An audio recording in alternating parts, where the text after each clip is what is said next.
Mon père a le savoir-faire et moi je m'occupe de le faire savoir.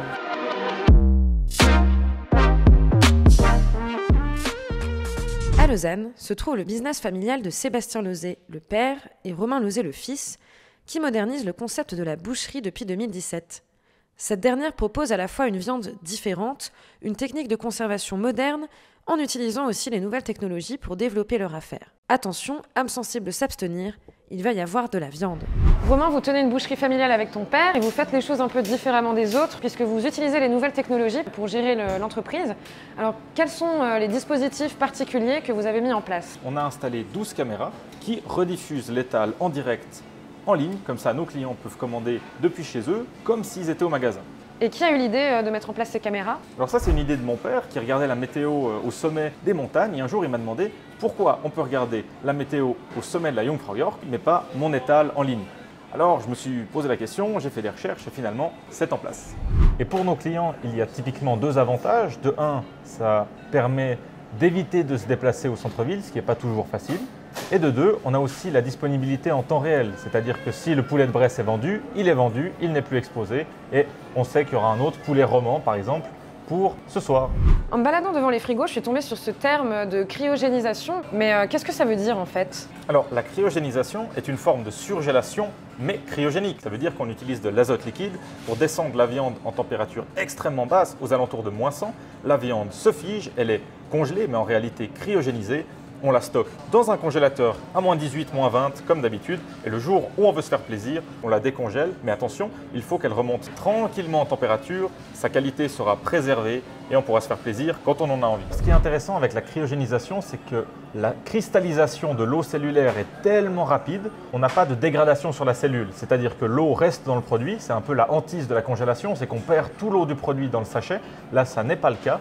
Et grâce à cette structure qui reste complètement intacte, les fibres, la texture, les saveurs et même l'odeur restent 100% intactes. Cette méthode de conservation nous permet de garder ces articles beaucoup plus longtemps. En frais, ce serait peut-être 4, 5 ou 10 jours.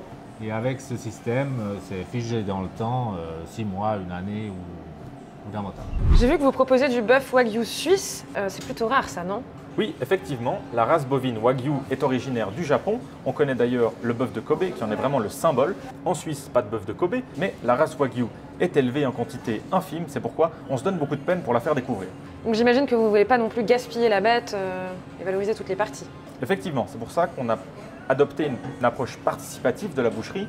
On constitue des lots de 2,5 kg à 5 kg. Comme ça, tous les morceaux sont partagés entre les clients et tout le monde peut se faire plaisir avec toutes les textures. Le Wagyu suisse, il a été demandé surtout parce que c'est une viande qui plaît, mais actuellement, les gens cherchent plutôt des viandes qui soient de provenance régionale. On a pu développer cette offre. Donc maintenant, on a du burger avec une viande hachée, on a des pièces à mijoter, du ragoût, des rôtis, des pièces à griller, des entrecôtes, des côtes. Et on en a même fait un menu pour notre table d'hôtes.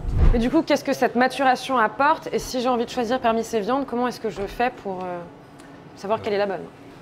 Alors pour le choix, on va le faire ensemble. C'est vous qui allez me dire qu'est-ce que vous aimez. Une viande plus marbrée, plus maigre, plus reposée, plus de goût, qui aura un goût de noisette. Et puis après aussi la façon de cuisiner. Si vous faites un barbecue, il faudra quelque chose qui soit plus marbré. Si vous le faites au four, on peut partir sur quelque chose de plus maigre. Et ça, après, c'est le choix du client. La table du boucher n'est pas réellement un restaurant, c'est plutôt une invitation dans le monde du boucher. Comme ça, il peut prendre le temps de montrer une déclinaison de produits ou une recette de A à Z et ça permet vraiment de faire de l'éducation. Par exemple, le bœuf Wagyu, on aimerait le développer sous toutes ses formes et le menu en est vraiment un emblème. On part du séché jusqu'au fondu en passant par le grillé, le mijoté, le haché.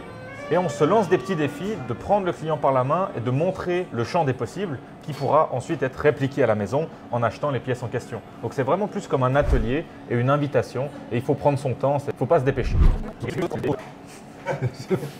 Alors du coup, non mais... Voilà. Alors... Ouais, évidemment. Ça reste informel. Ouais.